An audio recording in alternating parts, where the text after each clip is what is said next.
बरं तो आवाज क्लियर करायचा थोडा हरी हरी हरी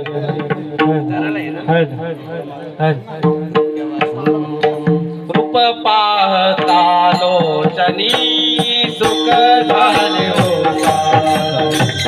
सुख झाले हो साधनी सुख झाले हो रूप पाहता लोचनी सुख झाले हो सुख झाले हो साधनी सुख झाले हो साधनी रूप पाहता लोचनी सुख झाले हो साधनी सुख झाले हो साधनी सुख झाले हो साधनी रूप पाहता लोचनी सुख झाले हो साधनी सुख झाले हो साधनी सुख झाले हो साधनी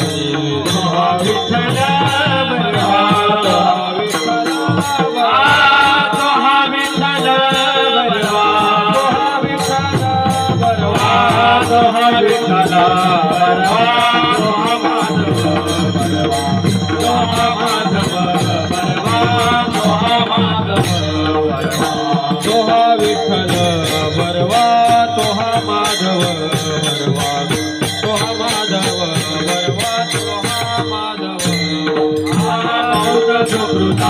जोडी म्हणून विठ्ठली म्हणून विठ्ठली आवडी म्हणून विठ्ठली आवडी सुकृताची जोडी म्हणून विठ्ठली आवडी म्हणून विठ्ठली आवडी म्हणून विठ्ठली आवडी विठ्ठल विठ्ठल विठ्ठल बलवा विठ्ठल बरवा सोहा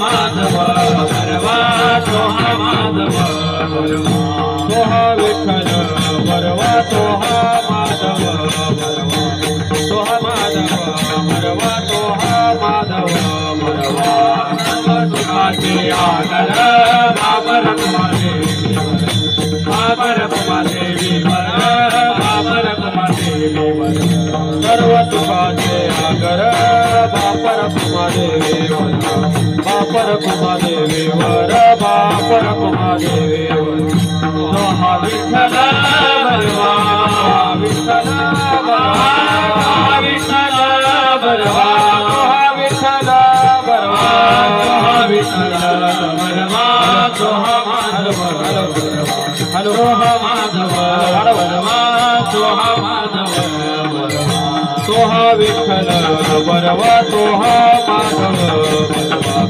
सोहा माधव बरवा सोहा माधव बरवा जय राम कृष्ण जय जय राम कृष्ण हरे जय राम हरे जय जय राम कृष्ण हरे जय राम कृष्ण जय जय राम कृष्ण जय जय राम कृष्ण हरे राम कृष्ण हरे राम कृष्ण हरे राम कृष्ण हरे राम कृष्ण हरे हरि जय राम हरे हरि जय राम राम कृष्ण हरि जय राम राम कृष्ण हरि जय राम हरि जय राम हरि जय राम ओके आता हात नको आता बरोबर आहे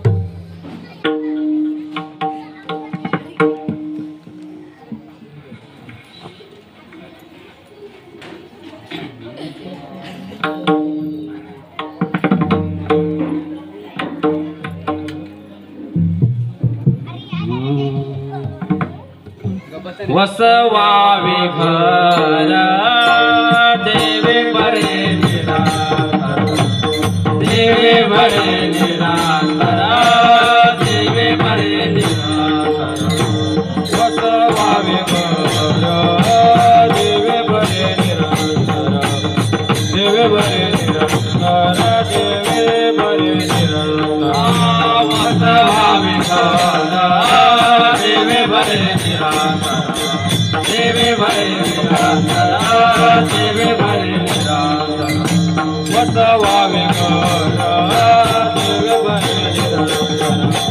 देवे बरे निरंतर देवे बरे निरंतर देवे बरे निरंतर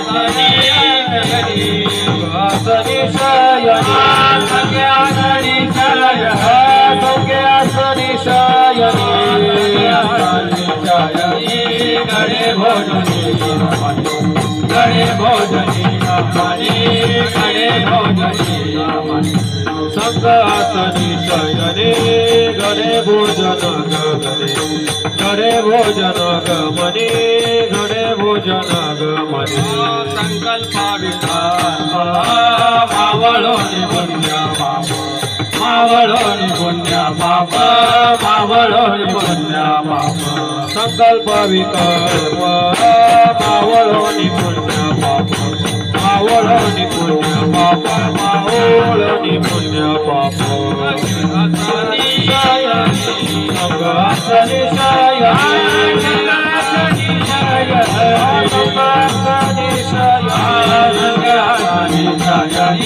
गणे भोजनी गणे भोजनी गणे भोजनी संगासनी शयने गणे भोजनी गमने गणे भोजनी गमने गणे भोजनी गमने मने काळ अवघा गोविंद सुकाळ अवघा गोविंद सुकाळ अवघा गोविंद सुकाळ तुका मने काळ अवघा गोविंद सुकाळ अवघा गोविंद सुकाळ अवघा गोविंद सुकाळ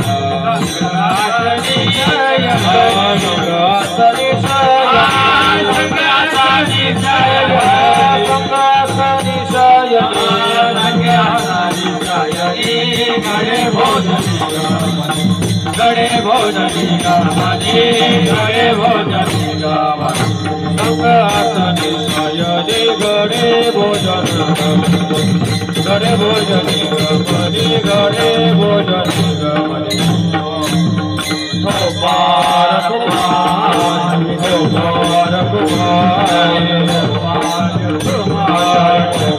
कुमार कुमार कुमार कुमार कुमार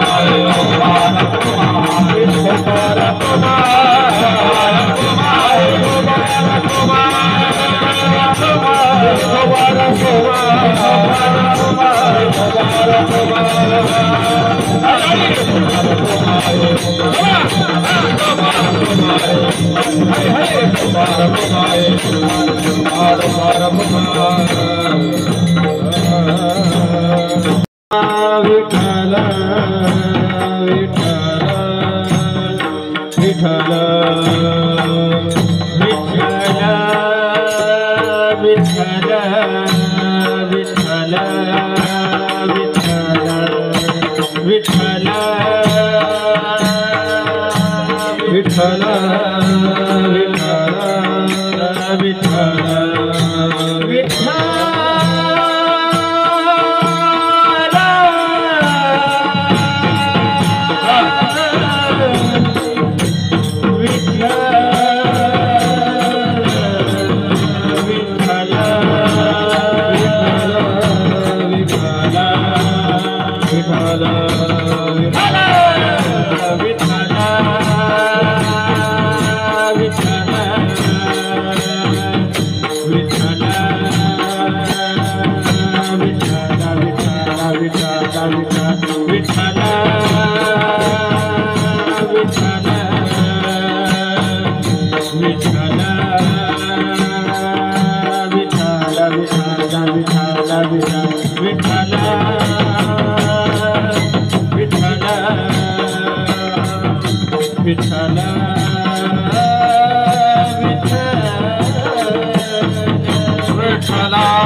वसवावे घर भरदत्त वही को कधी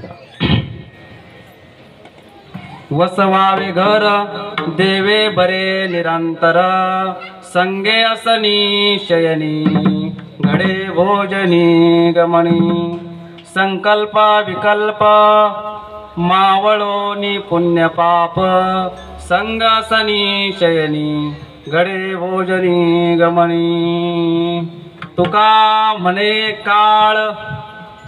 म्हणे काळ अवघा गोविंद सुकाळ संगे असनी शयनी घडे भोजनी गमनी प्रथम नमन करू गणनाथा उमा शंकराची सुता चरणावरी ठेवणी माता साष्टांगे आता दंडवत दुसरी वंदू सारजा जी चतुर्णाची आत्मजा वाचसिद्धी पाविजे सहजा तिच्या चरणावजा दंडवत आता वंदू देव ब्राह्मण ज्यांचे निपुण्य पावन प्रसन्न होती श्रोते जन तया माझे दंडवत आता वंदू रंगभूमिका कीर्तने उभी होती लोका ताळ मृदुंग श्रोते रेखा तया माझे दंडवत ऐसे नमन करुणी सकळा हरिकथा बड्या बोला अज्ञान म्हणून आपुल्या बाळा चालवी सकळा नामा म्हणे विठ्ठल विठ्ठल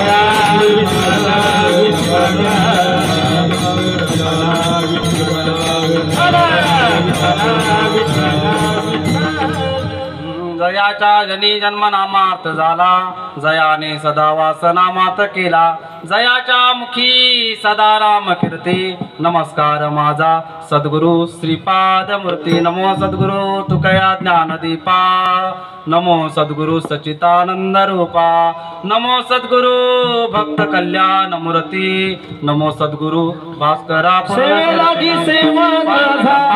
पांडुरंग पांडुरंग करू प्रथम नमन पांडुरंग करू प्रथम नमन पांडुरंग करू प्रथम नमन पांडुरंग करू प्रथम नमन पांडुरंग करू प्रथम नमन पांडुरंग करू प्रथम नमन पांडुरंग करू प्रथम नमन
Baba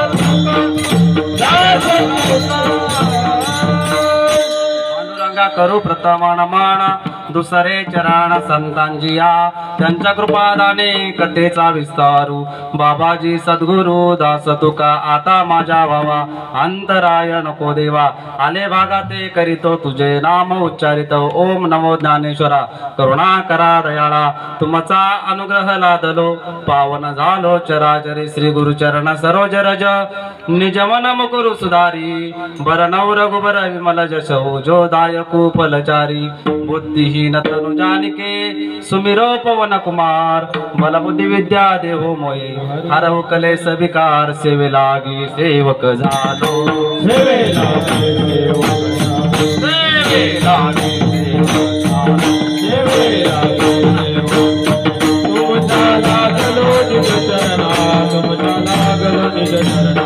तुमचा लागलो निज चरणा तुमचा लागलो निज चरणा तुमचा लागलो निज चरणा तुमचा लागलो निज चरणा तुमचा लागलो निज चरणा सेवे लागी सेवक झालो सेवे लागी सेवक झालो तुमचा लागलो निज चरणा तुमचा लागलो निज चरणा स्वामी तुमया देवा नवरित करावा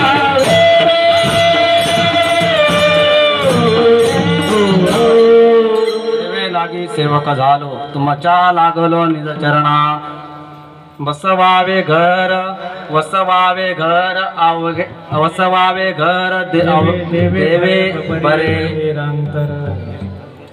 संगे असनी शयनी गडे भोजनी रमणी विठ्ठला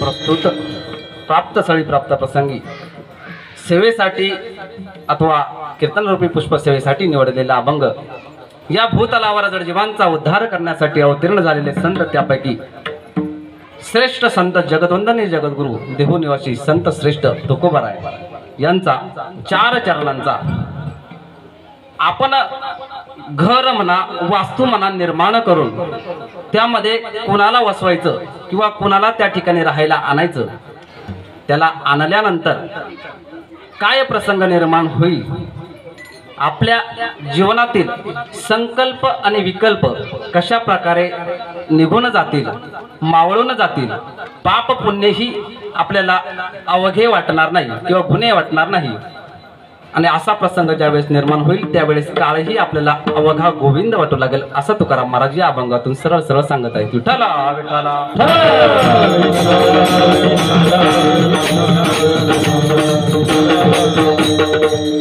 कीर्तन रूपी सेवेला सुरुवात करण्यापूर्वी वक्त्याचं कर्तव्य समजून अल्पसा पर्याय रूपी असा की आज आपण सर्वजण मंडळी या ठिकाणी जमलेलो आहोत की निमित्त कारण असं आहे की आपल्या भजनी मंडळातील एक उच्चिष्ट स्थान असणारे आपल्या सर्वांवरती प्रेम करणारे प्रेममूर्ती हरिभक्त परायण बाळू महाराज यांची नूतन वस्तूचं वास्तुशांती अथवा गृहप्रवेश या निमित्त त्यांनी आज दिवसभर वास्तुशांती होम हवन पूजा पाठ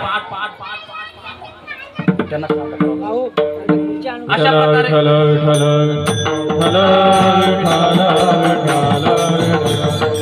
होम हवन पूजा पाठ यज्ञ करून जी नवीन वास्तू आहे त्या वास्तूला शांत करण्यासाठी अथवा त्या वास्तूला प्रसन्न करण्यासाठी आणि प्रसन्न करून त्या वास्तूमध्ये आपलं स्थित उद्यापासून किंवा आजपासून राहायला येऊन तिथे आपला संसारातील जो पुढील क्रम आहे किंवा संसारातील जी पुढील वाटचाल आहे त्या वास्तूमध्ये राहून ते करणार आहेत त्यानिमित्त त्या वास्तूची वास्तू शांती करणं हे उच्चिष्ट समजून त्यांनी आज तो कार्यक्रम केला दिवसभर पूजा पाठ झाला आणि आज संध्याकाळच्या वेळेस नामसंकीर्तन होऊन भोजन अथवा अन्नदान ज्ञानदान आणि जे ज्यांच्या हस्ते पूजा झाली असेल त्या गुरुजींना त्यांनी दक्षिणारूपी दान दिलं असेल वस्त्ररूपी दान दिलं असेल आणि अनेक विधी प्रकारचं दान दिलं असेल ते दान देऊन स्वतःचं जीवन इथून पुढे कशा प्रकारे सुख समृद्धी शांतता यांचा नियमन करून जगता येईल यासाठी हा घडून आणलेला योग. विठ्ठला विठ्ठला.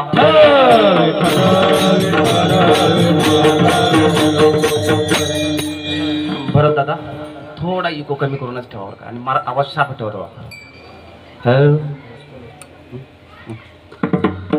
आणि आज या निमित्ताने त्यांच्यावरती प्रेम करणारी सगळे सोळे नातेवाईक मंडळी, त्याचबरोबर सोम सद्गुरू भजनी मंडळ सरळ आंबे नागवाडी शहापूर, बालगोपाळ मंडळ शहापूर या सर्वांमध्ये सतत मिसळून असणारे, नामसंकीर्तनाचं कार्य करणारे, त्याचबरोबर माळकरी परिवार, साधक परिवार, सद्गुरू परिवार या सर्वांमध्ये ते समाविष्ट राहून भक्तीच्या मार्गाने आपली वाटचाल करत आहेत. त्यांच्याबरोबर त्यांचं कुटुंबही असेल, कुटुंबामधील एक मुलगा 4 मुली हेही यामध्ये समाविष्ट होऊन बाबांचं काम पुढे करण्याचं कार्य ते करत आहेत. आणि बाबांनी जी वास्तू आज निर्माण केलेली आहे त्या वास्तूला एक चांगलं रूप किंवा शांती रूप मिळून त्यांची वाटचाल चांगल्या प्रकारे व्हावी म्हणून त्यांना एक आशीर्वाद, प्रेम, सद्गती, प्रेम देऊन सद्भावना व्यक्त करण्यासाठी त्यांच्याबद्दल ही सर्व मंडळी उपस्थित या ठिकाणी झालेली आहे. त्यामध्ये असतील आज नामसंकीर्तनासाठी साथ करणारे हरिभक्त पारायण, सुंदर वादन करणारे आमचे महाराज काय नाव, देवांश तुपे, सुंदर साथ केली, एकदम वय कमी आणि काय छान वाजवली त्यांनी चाल असे ध्रुवांश महाराज. त्याचबरोबर पहिली चाळ आपल्याला गाऊन मंत्रमुग्ध करणारे हरिभक्त पारायण गणेश महाराज असतील, कृष्णा महाराज असतील. नवीनच तेजस्वी तारे आहेत, चमचमते उद्याचं नवीन भविष्य. आजच त्यांनी म्हणजे वाटलं नव्हतं इतकी सुंदर चालवली, एकदम सुंदर चालते म्हणले. त्या दोघांसाठी एकदा आपण खरंच नवीन आहेत ते आणि नवीनच्या मनाने खूप छान म्हणले. आणि त्यांना उत्स्फूर्त करून म्हणायला लावणारे, सर्वात मोठं पण घेऊन मोठं पण देणारे हरिभक्त पारायण शरद महाराज. त्याचबरोबर आमचे नाना असतील, कुंडलिक बाबा आणि बालगोपाळ मंडळ, तुकाराम बाबा, किशोर बाबा, सर्वांचं प्रेम आहेत. यांच्या मार्गदर्शनातून ही नवीन नवीन रत्न तुमच्या समोर येत आहे. त्यांच्यामध्ये मी एक असेल आणि हे आता हळूहळू अजून भरपूर येणार आहे. ते त्याला लिमिट नाही, हे काही थांबणार नाही. कारण काळाचं चक्र जसं पुढे जाताना काळालाही हरवणारा हा संप्रदाय असतो किंवा काळालाही हरवणारे हे भक्त असतात, जे भक्त नवीन नवीन रूपाने अवतारास येऊन किंवा नवीन नवीन रूप धारण करून जगाला प्रबोधन देत असतात. विठ्ठला विठ्ठला.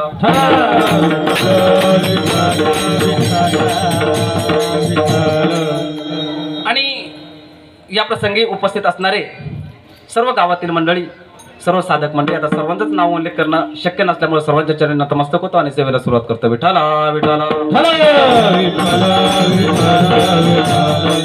वावे घर देवे बरे निरंतर, संग्यासनी शयनी गडे भोजनी गमणी. अभंग जगद्गुरु तुकोबारांचा आहे आणि तुकोबाराही या अभंगातून आपल्याला काय अर्थ किंवा काय सांगू इच्छितात त्याचा सरळ सरळ भावार्थ तुमच्या समोर मांडलेला आहे.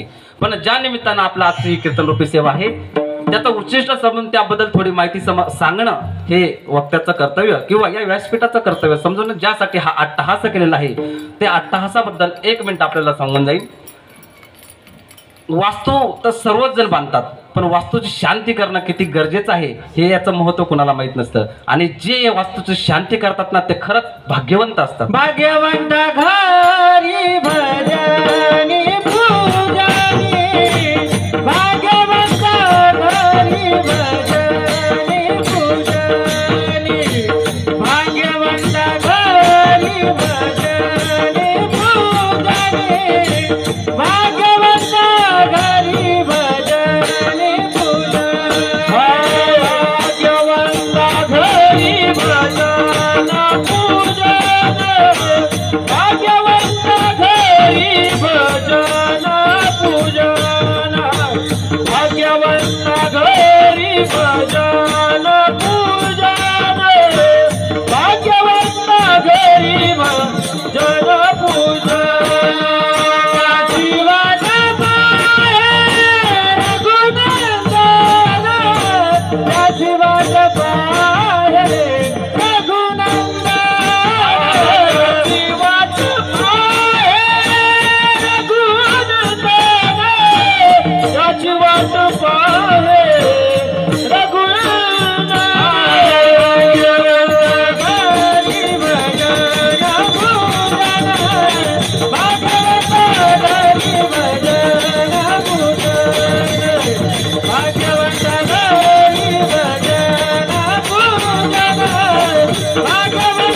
घरी भजन पूजन भाग्यवंत घरी भजन पूजन भाग्यवंत घरी भजन पूजन भाग्यवंत घरी भजन पूजन भाग्यवंत घरी भजन पूजन भजन पूजन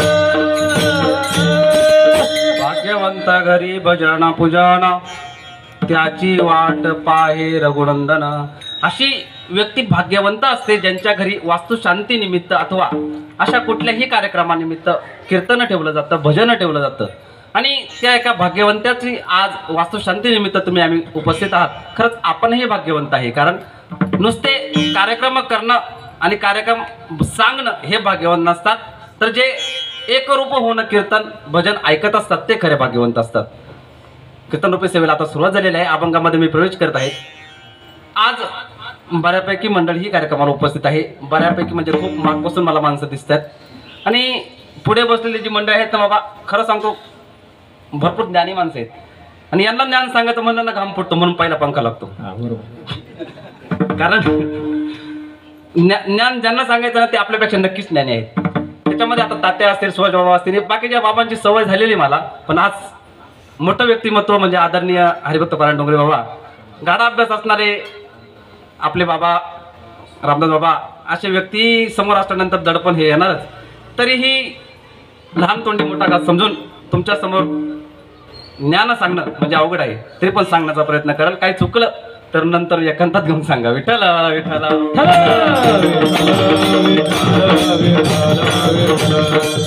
वास्तुशांती की निमित्त केले जाते, त्याच्यावरती आपल्याला दोन शब्द बोलायचे आणि अभंगामध्ये प्रवेश करायचा आहे. वास्तुशांती म्हणजे काय? आपण जी वास्तू निर्माण केली त्या वास्तूला शांत करणं. मग ती वास्तू शांत नाही का हो? प्रश्न असा असेल की नाही. शांत करणे म्हणजे ती वस्तू शांत नाहीये. कशा प्रकारे शांत नाही सांगून जाईल आपल्याला. बघा, आपण या भूतलावर या पृथ्वीवरती जन्म घेतल्यानंतर आपल्या डोळ्याला भरपूर साऱ्या गोष्टी दिसत असतात. त्यामध्ये ज्ञानदान करणं म्हणजे एखादी गोष्ट ज्ञान सांगणं तुम्हाला. ते ज्ञान कोणामुळे प्राप्त झालं हो? तर ज्ञानाची देवता कोणतरी असेलच की नाही. ही पृथ्वीवरती आपण उभा आहे, या पृथ्वीची देवता कोणीतरी असेल की नाही. ज्या धर्माची पताका आपण घेऊन चाललोय त्या धर्माचा कोणतरी देवता असेल की नाही. असेल की नाही. जे पंचमहाभूते आहेत त्या पंचमहाभूतांचा पण एक एक देवता आहे की नाही. असे प्रत्येक गोष्टी ज्या असतील त्याच्या मागे एक एक देवता नेमून दिलेला आहे. त्याप्रमाणे मी सांगून जाईल. धनाची देवता जी आहे तिला माता लक्ष्मी म्हटलं जातं. भक्तीची देवता आहे तिला माता पार्वती म्हटलं जातं. धर्माची देवता आहे तिला गोमाता म्हटलं जातं. आणि ज्या पृथ्वीवरती आपण वास करतो त्या पृथ्वीच्या देवताला धरणी माता म्हटलं जातं. विठ्ठल.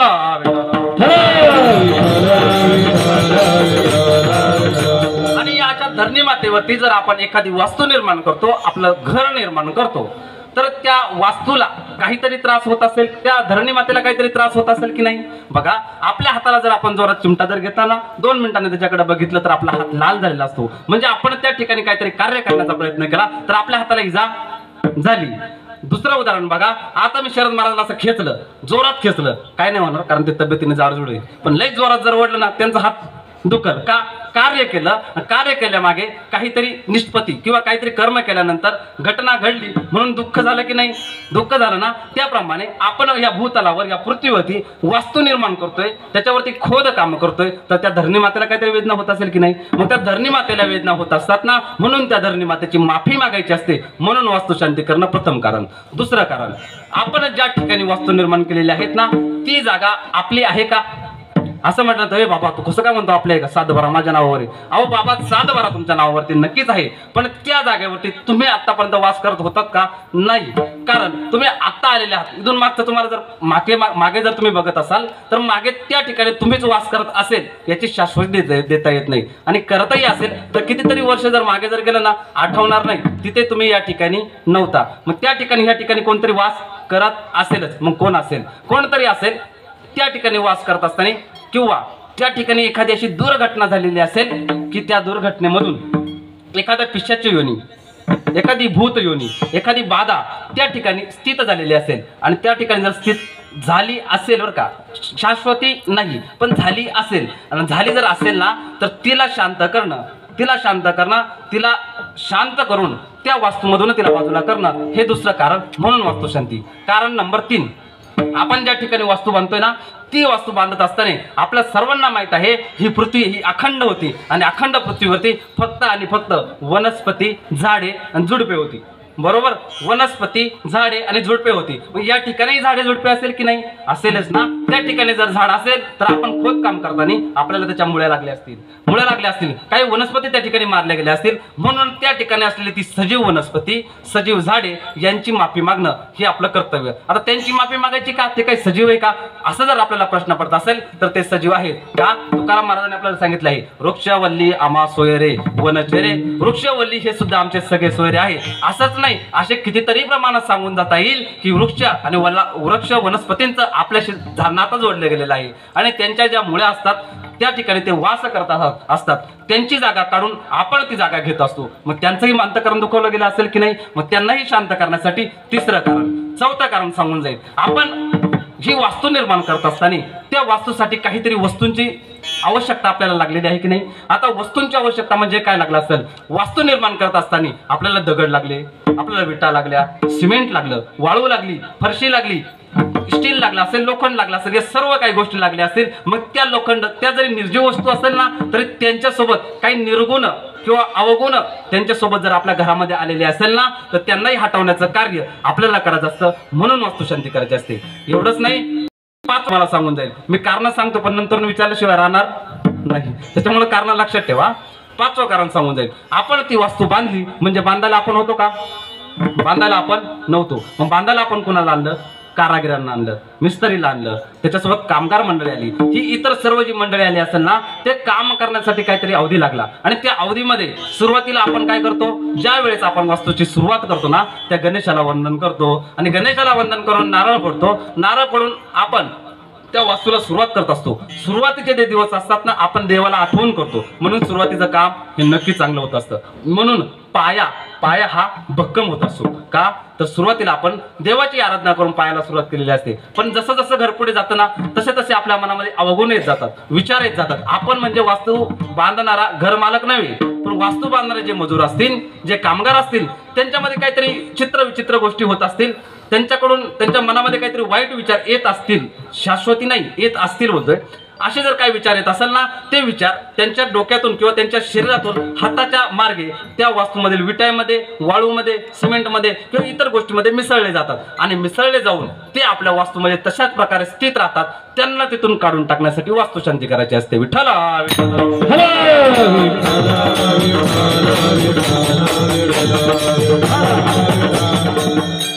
आणि मग या सर्वांची वास्तुशांती, या 5 कारण जे सांगितले याच्याबरोबर अजूनही इतर काही कारण असतील ते आठवत नसेल, नंतरून तुम्हाला आठवले त्यांना सुद्धा यात ऍड करून घ्या. अशा प्रकारे अनेक कारण असतात.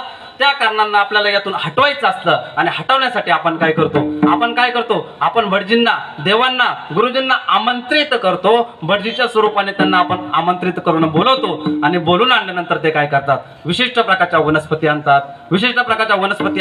तूप आणतात, गोमित्र आणतात. शुद्ध करण्याच्या ज्या काही वेगवेगळ्या विधी सांगितल्या आहेत ते विधी ते आपल्याकडून करून घेतात. 1 दिवस पूर्ण ती पूजा पाठ चालतो, विधी चालतो आणि विधी चालल्यानंतर यज्ञ केला जातो आणि त्या यज्ञामध्ये काय केलं जातं बाबा? त्या यज्ञामध्ये आहुती दिली जाते, तेल टाकलं जातं, त्या वेगवेगळ्या वनस्पती टाकल्या जातात. त्या वनस्पती टाकून त्यामधून त्या यज्ञातून धूर निर्माण केला जातो आणि धूर निर्माण करून त्या पूर्ण वास्तूमध्ये तो घोटाळला जातो किंवा कोणला जातो. आणि कोणला का जातो माहिती बाबा?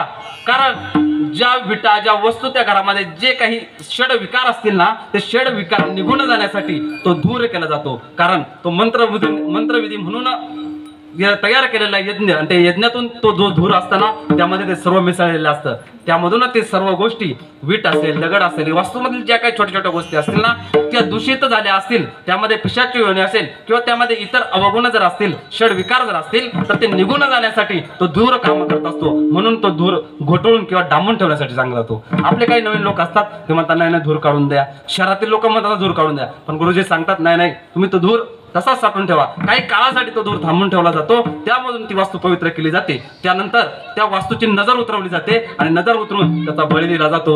बळी देऊन ती वास्तू पूर्णपणे दोषमुक्त केली जाते. हे कारण असतं आणि त्या कारणामधून दुसऱ्या दिवसापासून आपण त्या ठिकाणी वास्तू मध्ये राहण्यासाठी जातो. त्या देवाकडे, 33 कोटी देवांकडे, सत्यनारायणकडे पूजा केली जाते आणि पूजा करून त्यांच्याकडे मागितलं जातं, हे देवा त्या वास्तुरूपी देवतेचा त्या वास्तूचा देवता जो असतो ना तो वास्तुदेव असतो. त्या वास्तुदेवाला आमंत्रित केलं जातं बरीजींकडून आणि वास्तुदेवाला आमंत्रित करून त्याला म्हटलं जातं, अरे हे देवा, उद्यापासून आम्ही या वास्तूमध्ये किंवा आजपासून या मिनिटापासून आम्ही या वास्तूमध्ये स्थित होणार आहोत, या ठिकाणी राहायला येणार आहोत. तुला आम्ही विनंती करतो देवा की उद्यापासून किंवा आजपासून आम्ही या वास्तूमध्ये राहायला येणार असेल ना तर या वास्तूमध्ये जे काही षडविकार असतील ते तू दूर सारून दे. आमचं घर किंवा आमचा परिवार सुखी, समाधानी आणि समृद्ध हो अशी विनंती करतो आणि हे षडविकार आमच्या घरातून निघून जावं अशी विनंती करून आपण ती वास्तुशांती करून पूर्णपणे करून घेत असतो. आणि नंतर काहीतरी दान व्हावं म्हणून ज्ञानदान आपण करत असतो आणि भोजन देऊन आपण अन्नदान करत असतो. हा वास्तुशांतीचा कार्यक्रम घडून आणण्याचं ही आता सांगितली अशी 5 कारणं कशा प्रकारे केली, वास्तू कशा प्रकारे शांत होते आणि कुणापासून शांत होते हे तुमच्यापर्यंत सांगण्याचा प्रयत्न केला. इथून पुढे आपण आपल्या कीर्तनरूपी सेवेवरती येऊन जाऊ. कारण आपली हीच वास्तू महत्वाची नाही, ही वास्तू पवित्र होण्यासाठी नुसतं यज्ञ, होम, पाठ, हवन ह्याच गोष्टी करायच्या असतात असं नाही. काही माणसंही पवित्र असतात आणि ती माणसं कशा प्रकारे पवित्र होतात, पवित्र झाल्यानंतर ते माणसाचं पवित्र झाल्यानंतर त्यांचा देहही पवित्र होतो आणि ती वास्तूही पवित्र करतात. कशा प्रकारे करतात या अभंगामध्ये मी तुम्हाला सांगणार आहे. आपण कीर्तन सेवेला सुरुवात करू. विठ्ठल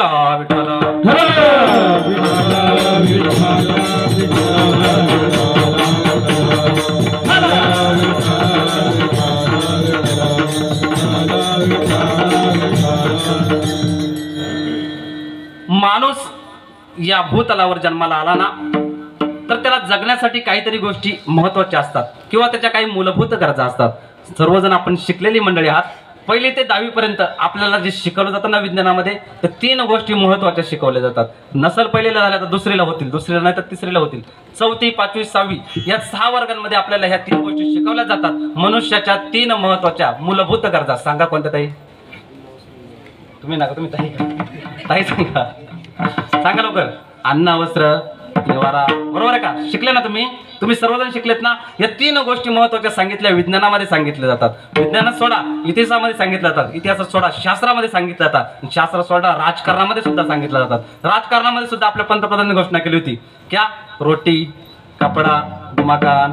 3 गोष्टी महत्वाच्या करून दिल्या. रोटी, कपडा, मकान. शास्त्रामध्ये सुद्धा सांगितलं रोटी, कपडा, मकान आणि विज्ञानामध्ये सांगितलं अन्न, वस्त्र, निवारा. विठ्ठल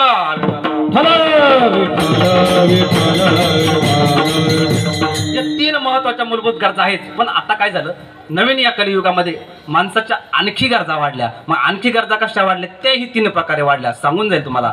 पहिली गरजा वाढली माणसाची 3 गरजा 3 प्रकारच्या. पहिली आवश्यक गरज, दुसरी अनावश्यक गरज आणि तिसरी अत्यावश्यक गरज. सांगितलं कोणतं मी?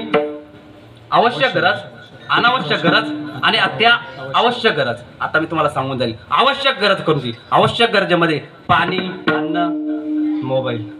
बरोबर, हे आवश्यक गरज आहे. अन्न आणि पाणी. 4 दिवस आपल्याला अन्न देऊ नका, आपण राहू शकतो. 3 दिवस आपल्याला पाणी देऊ नका, आपण राहू शकतो. 2 दिवस मोबाईल देऊ नका, राहू. बोला ना बाबा, तुम्ही तरी बोला. बाबाचं काय, बाबा एक मिनिटाला स्टेटस टाकल्याशिवाय होत नाही. त्याच्यामुळे त्यांचं काय, ते तर राहणार नाही. मला माहिती. तुमचं सांगा, तुम्ही राहू शकता का? 1-2 दिवस जर मोबाईल दिला नाही तर आपण राहू शकत. आवश्यक गरज आहेच, आपण मान्य करायला पाहिजे. आवश्यक गरज आहे. बघून घ्या, आपण जेवायला बसलो, आपली आवश्यक गरज आहे ना. जेवण केलं, पोट भरलं आणि पोट भरून झाल्यानंतर हात पुढे गेला. कशासाठी? बडीशेपसाठी. बोला ना. बडीशेपसाठी नाही, तंबाखूसाठी हात पुढे केला. अन्न ही आपली आवश्यक गरज, पण जर पुढे हात केला तो कशासाठी? तुम्हाला नाही म्हणत मी, बाकीच्यांना सांगतो. आपल्या इथं मंडपात बसलेलं कोणीच तंबाखू खात नाही, मला माहिती. इथं कोणीच खाणार नाही. नंतर हात पुढे केला, ते काय आहे? व्यसन आहे. व्यसन काय? तंबाखूसाठी हात पुढं केला. ती कोणती गरज आहे? अत्यावश्यक.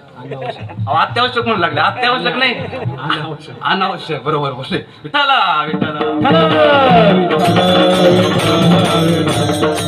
असं पण असू शकतं, कारण मी पण कॉलेज केलंय. माझ्या बरोबर वर्गमित्र होते, आम्ही एकाच रूम मध्ये राहायचो. त्यांना सकाळी होतच नव्हती बाबा, ते म्हणायचे अत्यावश्यक गरज. ते मला बी आज लक्षात नक्की अत्यावश्यक आहे की नाही. असो, आपला तो विषय नाही. अनावश्यक गरज आहे. पहिली आवश्यक गरज अन्न, दुसरी अनावश्यक गरज तंबाखू म्हणा किंवा इतर व्यसन म्हणा, ती अनावश्यक गरज. आणि तिसरी गोष्ट अत्यावश्यक गरज. अत्यावश्यक गरज ती अशी आहे की तिच्याशिवाय आपण 1 सेकंदही राहू शकत नाही. 1 सेकंद राहू शकतो, 1 मिनिट राहू शकत नाही. कोणती? श्वासोच्छवास. आपण वरती श्वास घेतो, बाहेर सोडतो, बाहेर घेतो, आतमध्ये सोडतो. आपण जो श्वास घेतो ना ती आपली अत्यावश्यक गरज आहे महाराज. आपण 2 मिनिटं त्याच्याशिवाय राहू शकत नाही. जो राहिला ना तो राहतच नाही, त्याला लगेच उचलावं लागतं की नाही.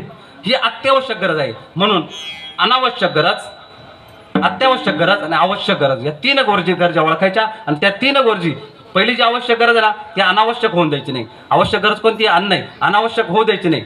अनावश्यक गरज तंबाखू ती अत्यावश्यक होऊन द्यायची नाही. आणि अत्यावश्यक गरज श्वास तिला अनावश्यक होऊ द्यायचं नाही. या 3 गोष्टी जर आपण सांभाळल्या ना तर आपल्याला कशाचीच गरज पडणार नाही. विठ्ठल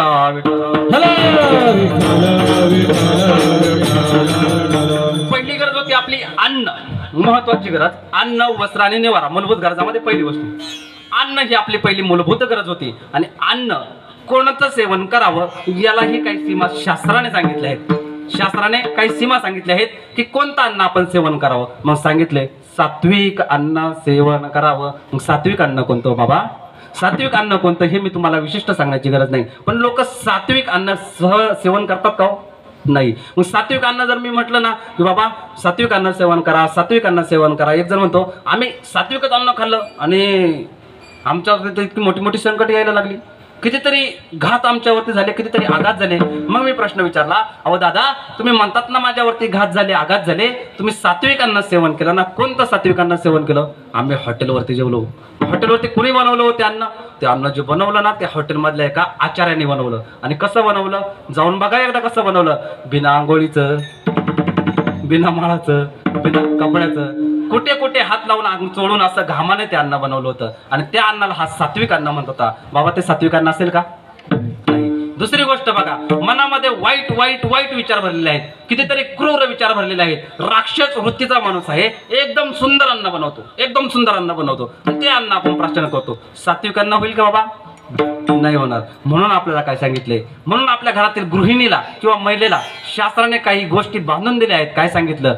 तुम्ही सेवन करत असताना भगवंताचं नामचिंतन करा. नामचिंतन करून तुम्ही अन्न बनवा. नक्कीच ते अन्न सात्विक झाल्याशिवाय राहणार नाही. असं सात्विक अन्न तुम्ही आम्ही सेवन करायला शास्त्राने आपल्याला सांगितलं. मग सात्विक अन्न सेवन जर केलं नाही तर काय होतं? काय होतं जर तुम्ही सात्विक अन्न सेवन केलं नाही ना, महाभारतातील प्रसंग बघून जा. महाभारतातील प्रसंग काय आहे?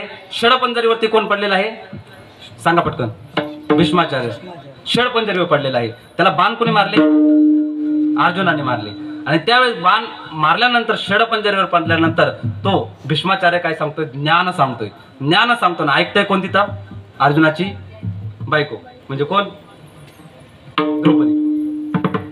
द्रौपदी माता ऐकताय आणि म्हणताय काय तुम्ही ज्ञान सांगू लागलाय? हसते ती. हसायला लागल्यानंतर भीष्माचार्य तिला प्रश्न विचारतो, अगं अगं तू विनाकारण का हसू राहिली? मी तुला ज्ञान सांगतोय तू हसते. त्यावरती त्या म्हणतायत मी विनाकारण हसत नाही, मी विनाकारण हसत नाही. मग कशाला हसते? विनाकारण महिलेने जर हसलं ना तर तिला 3 गोष्टीमध्ये गिनलं जातं. ते 3 गोष्टी इथं सांगण्याच्या नाही म्हणून सांगत नाही. पण विनाकारण महिलेने हसू नाही हे शास्त्र सांगतं. मग तिला विचारलं तू विनाकारण हसत नाही, काहीतरी कारण आहे, तू कारण सांग. अहो तुम्ही जे मला ज्ञान सांगतायत ना ते ज्ञान जर तुम्हाला इतकं होतं तर त्यावेळेस तुमचं ज्ञान कुठं गेलं होतं? ज्यावेळेस मला वस्त्रहरणासाठी सर्वांनी खिचत आणलं होतं आणि तुमच्या सर्वांच्या समोर माझं वस्त्रहरण केलं जात होतं. त्यावेळेस भीष्माचार्यांचं सुंदर उत्तर आहे. भीष्माचार्य काय सांगतात माहिती का? अगं तू म्हणतेत ना ते एकदम खरं आहे, पण त्यावेळेस माझ्या अंगामध्ये जे रक्त होतं ना ते रक्त दूषित किंवा असात्विक अन्न खाऊन निर्माण झालेलं होतं. मी जे अन्न खाल्लं होतं ना ते कुणाचं खाल्लं होतं? दुर्योधनाचं खाल्लं होतं. आणि दुर्योधनाचं अन्न हे वाईट विचाराने बनलेलं होतं. त्यामुळे माझ्या अंगामध्ये रक्त वाईट निर्माण झालं आणि वाईट रक्तामुळे हे जे माझे विचार होते ना ते विचारही वाईट विचार निर्माण झाले. वाईट विचारामुळं मला त्यावेळेस कोणताही निर्णय घेता आला नाही, तुला वाचवता आलं नाही. पण आता तुझा जो नवरा आहे ना, जो अर्जुन आहे ना, त्या अर्जुनाच्या सात्विक अन्नाने निर्माण झालेलं रक्त आणि त्याने मला मारलेला बाण आहे ना, तो बाण माझ्या अंगातून गेले आणि माझ्या अंगातून ते सर्व रक्त निघून गेलं. ते अनावश्यक किंवा असात्विक रक्त माझ्या अंगातून बाहेर गेलं आणि माझे सर्व विचार बदलले. म्हणून माझ्या तोंडातून हे सगळं ज्ञान बाहेर पडतंय. दृष्टांत सांगायचा किंवा प्रसंग सांगायचा उद्देश एकच आहे की अन्न जर दूषित असेल तर काय प्रसंग वळवतो? विठ्ठला विठ्ठला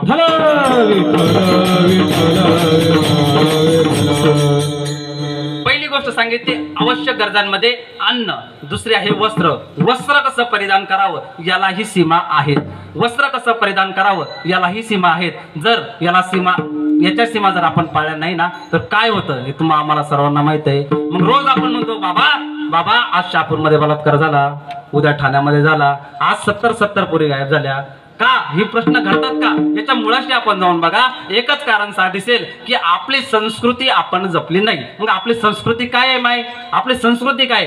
स्त्रीने अंग झाकेल इतके कपडे परिधान करावे, पुरुषाने कसे कपडे परिधान करावे. आपले कपड्यांना ना बाबा, कपडे म्हणजे आपला सामान्य शब्द समजा, शास्त्राने वस्त्र हा शब्द वापरला. आपण कपडे कसे परिधान करावे यालाही काहीतरी नियम अटी लावून दिलेला आहे. आपण काय करतो माहिती आहे बाबा, आपल्याला नियम आणि अटी, टर्म्स अँड कंडिशन हे सगळे ऍक्सेप्टेबल असतात. पण कुठे माहितीये का? ज्यावेळेस आपण एटीएम काढायला जातो, ज्यावेळेस एटीएम काढायला जातो, ज्यावेळेस डेबिट कार्ड काढायला जातो, क्रेडिट कार्ड काढायला जातो ना, त्यावेळेस आपल्याला अटी आणि शर्ती आपण पहिल्या वाचून घेतो की आपले पैसे कुठं कट होत आहे का नाही. का? तिथं व्यवहार येतो, तिथे व्यवहार येतो. दुसरी गोष्ट आपण बघत असेल ना, आपण जर एखादी 10 लाखाची गाडी जर घेत असेल ना, तर गाडीच्या पहिले आपण अटी आणि शर्ती वाचून घेतो. हिला पेट्रोल किती लागतं, हिला ॲव्हरेज किती लागतं, हिला ऑइल कधी लागतं, हिची सर्व्हिसिंग किती किलोमीटरला करायची, सर्व नियम अटी आपण वाचून घेतो, तेव्हाच ती गोष्ट घेतो. आपण एखादा मोबाईल जर घ्यायचा असेल ना मोबाईल, तर त्या मोबाईलचं पहिले स्पेसिफिकेशन चेक करतो की याच्यामध्ये किती रॅम आहे, किती रॉम आहे, याचं चालण्याचं स्पीड किती आहे. या सर्व गोष्टी आपण चेक केल्याशिवाय मोबाईलही घेत नाही, आपण मोबाईलही घेत नाही. म्हणजे आपण जीवन जगत असताना ज्या व्यावहारिक गोष्टी आहेत, जिथे आपला तोटा होतो, त्यामधील नियम आणि शर्ती, अटी आणि नियम, टर्म्स अँड कंडिशन चेक केल्याशिवाय ती गोष्ट आपण घेत नाही. मग आपण हिंदू धर्मामध्ये जन्म घेतल्यानंतर, संस्कृती जगत असल्यानंतर आपण का विसरतो की आपल्याला या धर्मामध्ये किंवा आपल्याला जगत असताना काही नियम आणि काही अटी मान्य करून चालायचे. कोणत्या? आपल्याला शास्त्राने दिलेल्या काही अटी आहे. कशी वस्त्र परिधान करावी. मग महाराजांनी वस्त्र कशी जरी परिधान करायची असते ना, मी जीन्स पॅन्ट घालून उभं राहिलो असतो, नाही तर थ्रीपोर घातली असती, बरमुडा वरती करून हवा घेतली असते, बरोबर आहे का नाही? मी कोणतेही कपडे घातले असते की नाही का? नियम आणि अटी ज्या मान्य करून दिल्या, ज्या लावून दिल्या, म्हणून आज अशी कपडे परिधान करून लागतात. महाराजांनो, दादांनो, माईबापांनो, आपण आपल्या मुलांना किंवा आपल्या येणाऱ्या नवीन पिढीला या अटी आणि शर्ती सांगणं विसरलो, म्हणून हे आघात आपल्यावरती. अजून तर आपल्या गावात होत नाही, पण आपल्याकडे यायला वेळ लागणार नाही. आपण आपल्या मुलांना किंवा पुढच्या पिढीला धर्म जर शिकवला, शास्त्र जर शिकवलं, नीती जर शिकवली, त्या अगोदर कपडे कसे परिधान करावे जर शिकवलं ना, तर आपल्यावरती आघात होणार नाही. विठ्ठल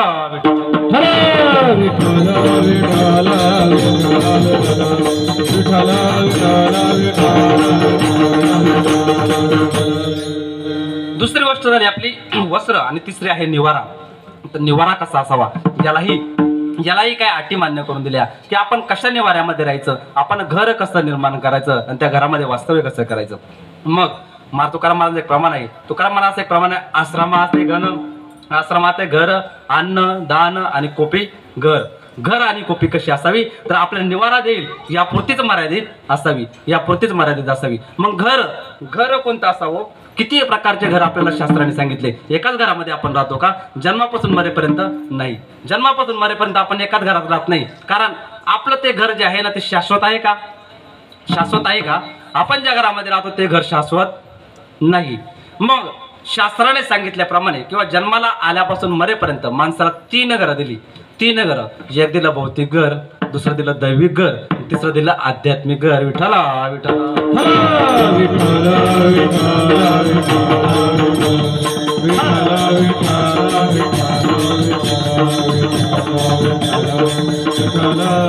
पहिलं दिलं भौतिक घर. भौतिक घर कोणतं? भौतिक घर ते जे विटा घर सांगितलं. दैविक घर म्हणजे जे पंचमहाभूतांपासून बनलं ते घर म्हणजे दैविक घर. कोणतं होते? आपलं शरीर पंचमहाभूतांपासून जे बनलं ना, त्या घराला दैविक घर म्हटलं गेलं. आणि तिसरं जे घर आहे ना, ते आध्यात्मिक घर म्हणजे कोणतं घर म्हणजे आध्यात्मिक घर. अभंगाचं पहिलं चरण. वसवावे घर, वसवावे घर,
वसवावे घर देवे बरे निरंतर.